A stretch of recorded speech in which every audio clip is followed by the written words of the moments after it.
Welcome to the I Told You So podcast. I'm your host, Dr. Ben Kohl. I started this podcast because I noticed an erosion of societal discourse and how normal conversations are often fueled by polarization.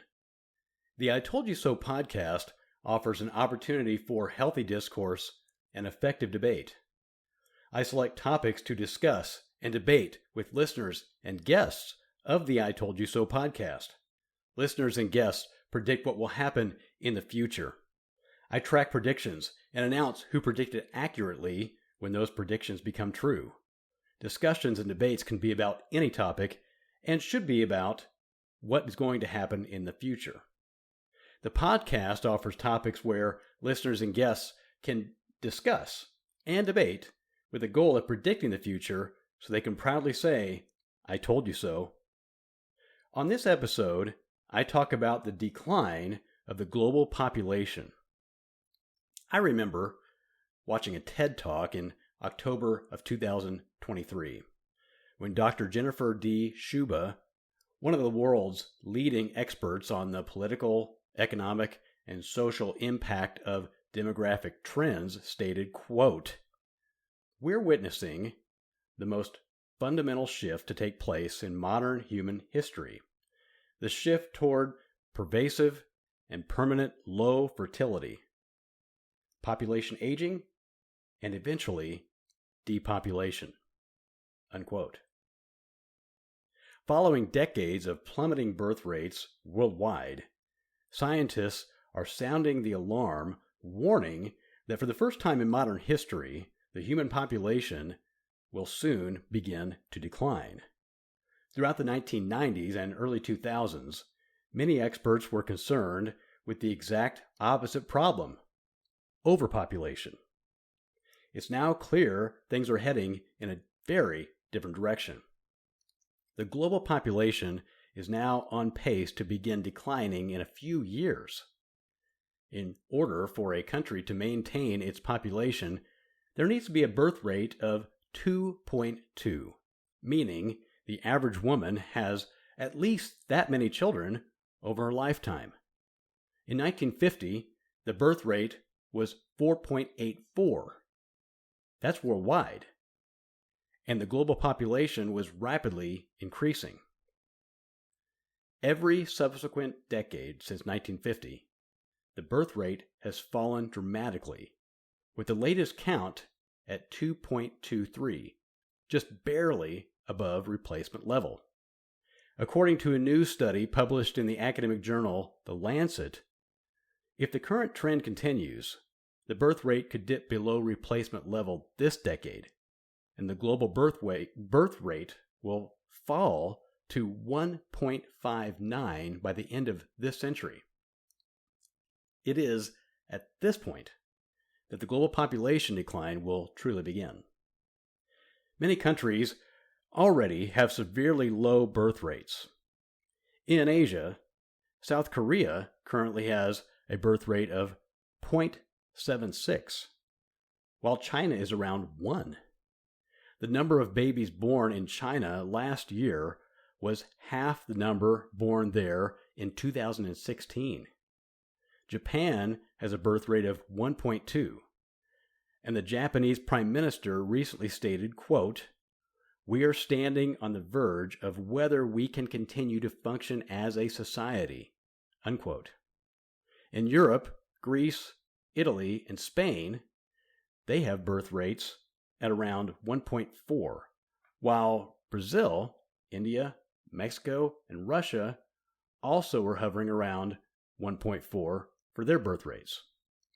The only countries that have birth rates around 2.2 are in parts of the Middle East and in the sub-Saharan regions of Africa.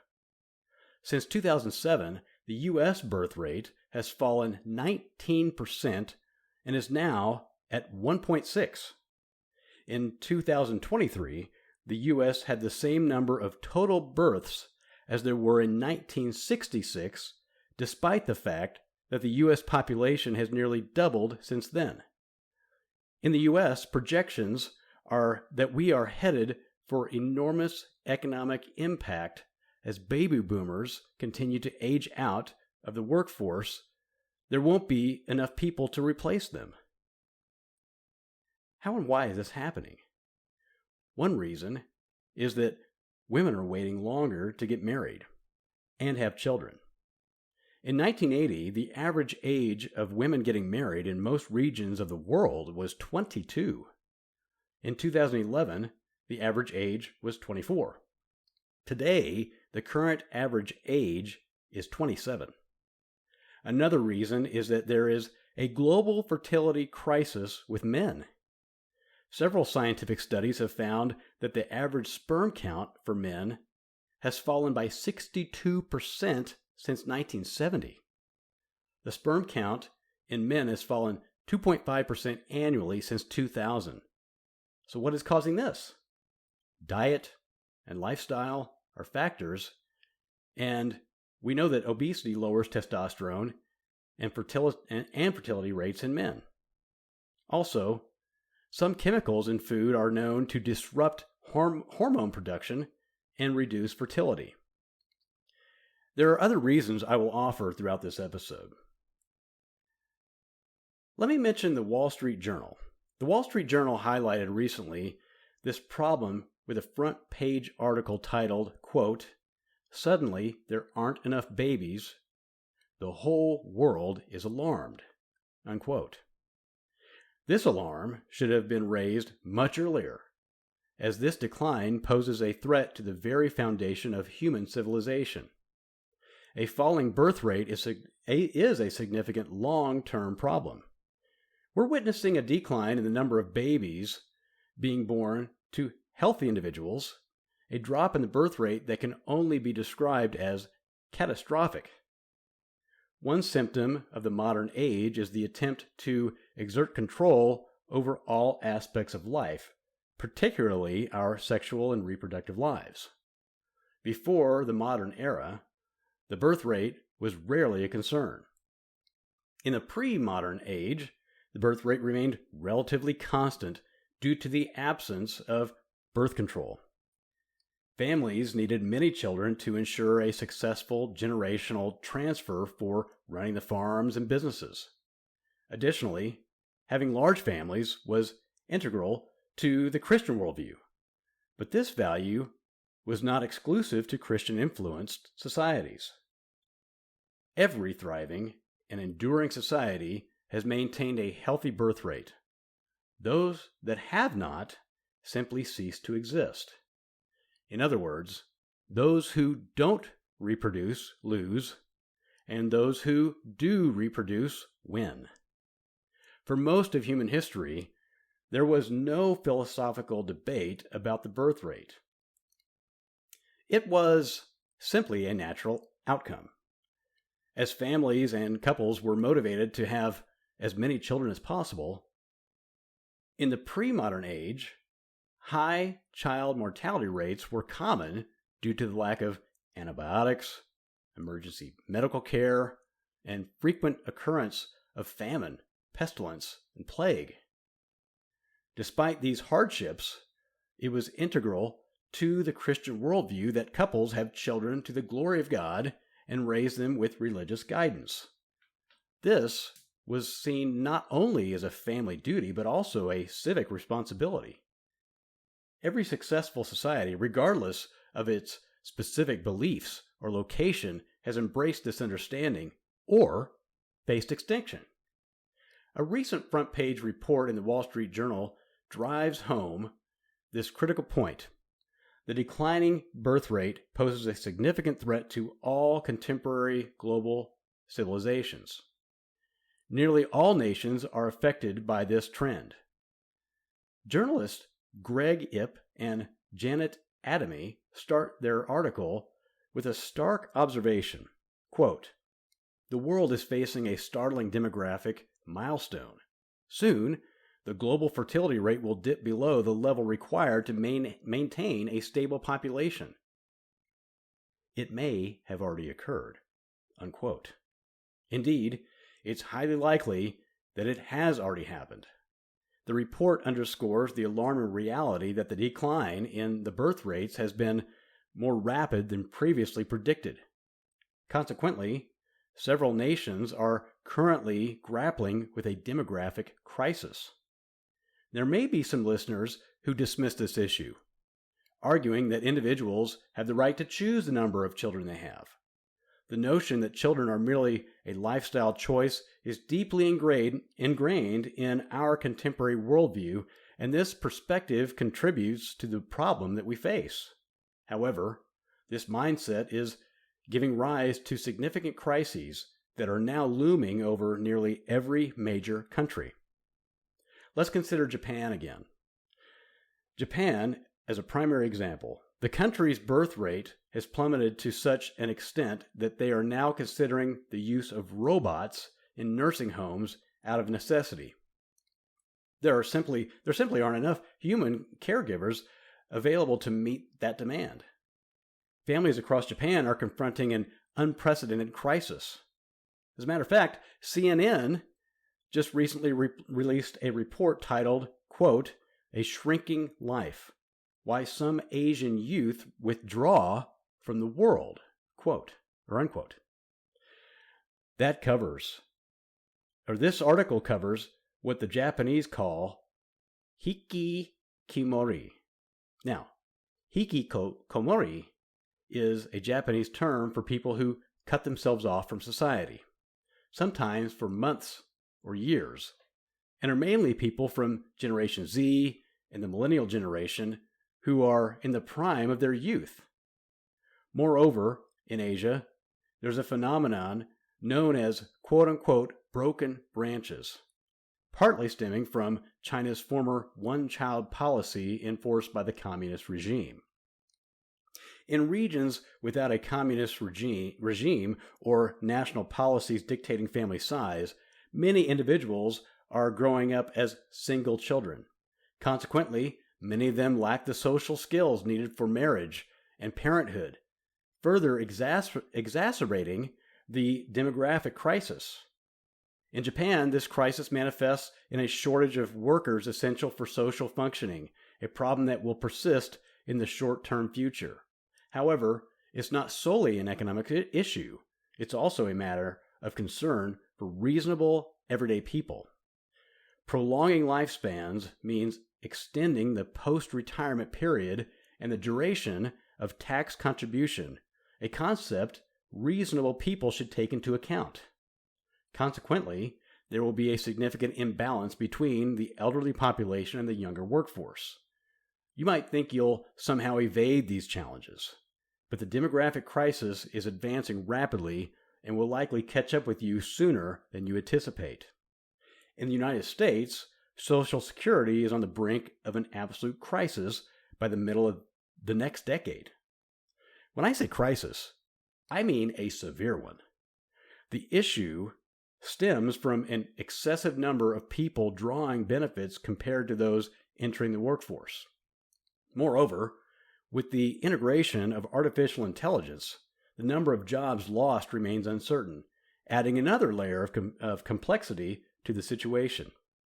Currently, the pressing issue lies in the scarcity of individuals for available job positions, a challenge that will intensify with each passing year. If you're involved in higher education, you're likely aware of the impending quote-unquote demographic cliff. That's expected before the end of the decade. Regardless of the type, be it liberal, conservative, public, or private, universities rely heavily on enrolling a substantial number of 18-year-olds each year. However, the pool of 18-year-olds has noticeably decreased and is projected to decline even further. Consequently, a 20% drop in the number of 18-year-olds would translate to a corresponding 20% decline in enrollment, spelling disaster for many institutions. It's crucial to understand that demographic challenges are not short-term. The absence of individuals will persist throughout their entire lifespan. So, starting from preschool, these individuals are absent, and this absence reverberates through various aspects of society. Recent reports highlight the looming issue faced by major urban public school systems. They anticipate having numerous empty schools due to the rapid decline in the number of children. This decline poses significant challenges. An individual missing from the economy impacts every stage of life. They're absent from classrooms as kindergartners and throughout primary and secondary education. They're not on the college campuses, and they're not in the workforce. Their absence also affects tax contributions, Social Security payments, companionship, and familial relationships. Frankly, they're missing everywhere.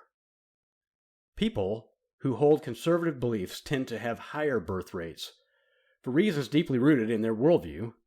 However, these people must recognize that they are integral parts of a broader society, and this demographic crisis is imminent and substantial. Demographers now project that the total world population will begin to decline within the next 4 decades. Consider the profound impact of worldview beliefs on real-world outcomes. Take, for instance, your retirement plan and the investment portfolio. Each investment is predicated on the expectations of economic growth, which needs an increase of customers and sales. Economic growth depends on more transactions and a larger population participating in the economy. Therefore, the entire economic system is geared toward growth. However, if growth stalls or reverses, let's say entering a period similar to the Great Depression, the consequences for your retirement plan could be far more severe than anticipated. This wouldn't be a fate imposed upon us, but a consequence of our collective actions. According to Jesus Fernandez Villaverde, an economist specializing in demographics, he's at the University of Pennsylvania. And in his article, he quotes, "The demographic winter is coming." Now, this phrase underscores the gravity of the situation we face. Currently, the birth rate in the United States is estimated to be around 1.6. Simply hearing this figure indicates that it falls short of the replacement rate, which typically ranges from 2.2 to 2.4, as I mentioned earlier. Numerous factors contribute to the decline, some of which merit further consideration. Consider the intricacies of the birth rate. While the current rate of 1.6 includes a slightly higher number of boys than girls, this dynamic often reverses as the demographic timeline progresses. At certain stages, more females survive than males, influenced by both male behavior and other physiological factors. However, it's crucial to ensure that an adequate number of births do maintain a balanced ratio of boys and girls, facilitating the formation of future families. Without a sufficient number of offspring, the prospect of future generations faces significant challenges. Another aspect contributing to the declining birth rate in the United States is the diminishing rate of marriage. Not only are fewer people getting married, but the average duration of fertile adulthood within marriage is also shortened. Couples who start having children in their 20s typically have the opportunity to have multiple children. However, it's becoming increasingly common for couples to delay starting a family until their 30s or even later due to later marriage and economic considerations. This delay in starting a family, often driven by economic factors, would have been unsustainable in the past. Many were born to parents who could have argued that they couldn't afford children, yet they had them anyway. Around 2017, the United Nations issued a report expressing concern over the declining global birth rate, which stood at 2.5 at the time. They predicted a further decline over the next 20 years, but they significantly underestimated the severity of this decline. Moreover, they have struggled to keep pace with acceleration. This demographic challenge is spreading rapidly across various regions, contrary to initial expectations that it would only affect certain countries. Countries like South Korea, Japan, and China with its former one-child policy are experiencing noticeable demographic repercussions, as I mentioned earlier. Unexpectedly, the decline in birth rates is now evident even in regions like Spain and Italy, which are part of historic Christendom and Western civilization, heavily influenced by Catholicism. While not yet as pronounced as in other areas, similar patterns of decline are emerging there as well. In the United States, this decline is occurring at a faster rate than initially anticipated. Some speculated that the birth rate, which briefly rose to about 1.62 during the pandemic, might stabilize to some extent. However, this increase, described as quote-unquote short-lived pandemic baby boomlet, has not only ceased, but has also been reversed. It's important to recognize that this decline in birth rates accompanies the advent of the modern age, particularly with the onset of industrialization. This shift was termed the first demographic transition, marked by the migration of people from rural areas in urban centers. Naturally, with fewer individuals residing on farms, the necessity for large families diminished. However, the second demographic transition was made possible by the introduction of birth control methods, enabling individuals to control their family size. This encompasses various methods such as artificial birth control, permanent sterilization, and tragically, abortion, increasingly recognized as a form of birth control. This grim reality adds another layer to the already troubling situation. Since abortion was legalized in the United States in 1973, millions of abortions have been performed, contributing to the decline in birth rates. Shockingly, despite the Dobbs decision overturning Roe, there has been a notable increase in abortions in the United States. Actually, before the Dobbs decision overturning Roe, there were over 60 million aborted babies in the United States since 1973. That's 1.2 million abortions per year. Of the total, 7 million were white, 16 million were of ethnic backgrounds that were unknown, 16 million were Hispanic, and 21 million were black. Not only are these numbers astonishing, it seems to me that abortion is really the murder of the marginalized. Another question to ponder is this: would the U.S. even consider opening its borders if even half of these people were alive today? When considering the decline in birth rates, it's crucial to acknowledge the significant role played by lifestyle choices. The complexity of modern society and its increasing secularization are major contributing factors. The decline in birth rates brings about profound human devastation, a reality we are confronting. Children born in this era will face an economic landscape marked by scarcity. Scarcity of peers, scarcity of workers, scarcity of contributors to the economic systems. This scarcity further exacerbates the issue, as older individuals are determined to maintain their benefits, creating a range of incentives that complicate the situation further. When examining programs like Social Security, the only way to avoid significant benefit cuts is to essentially defer the financial burden onto future generations. This dynamic also perpetuates the perverse incentives prevalent in modern politics. It's worth noting that both expected candidates for the office of the President of the United States are the oldest to hold their positions. It's evident that they lack personal incentives to address the long-term viability of Social Security. This trend extends throughout Congress and the broader political landscape, where the prevailing motivation is often to ignore rather than confront issues. Political incentives seem to favor evasion rather than resolution.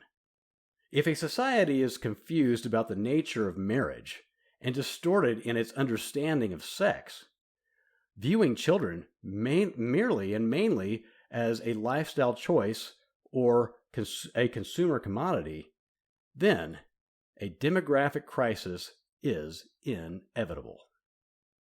Because this podcast is about predicting the future, my questions to those listening are, what are the consequences if the global population continues to decline?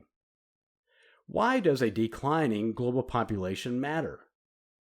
If the decline of the global population is a trend that needs to be reversed, who is responsible for doing that, and what can be done? Let me know. Text or call 1-785-473-3721. Or send an email message to ITYS@BenKohlITYS.com. That's ITYS@BenKohlITYS.com. Or post on any of my social media channels. If there's another podcast platform you prefer, let me know that too. Go to the I Told You So podcast website at BenKohlITYS.com. That's my name, BenKohlITYS.com. And that's where you can go to connect and get your own I Told You So items at the merchandise link. You can choose from shirts and hoodies and hats and coffee mugs and lots of other items. Here's a coffee mug right now. The I Told You So podcast is a space for healthy discourse and effective debate. And the goal is to predict the future so you can proudly say, I told you so. Also, if your business or organization is interested in advertising on the I Told You So podcast, please let me know. Thanks for tuning in to the I Told You So podcast. Followers of the podcast are very important. So please follow, like, subscribe, comment, give a high rating, and share with your friends. I'm your host, Dr. Ben Kohl, and I hope to hear from you soon.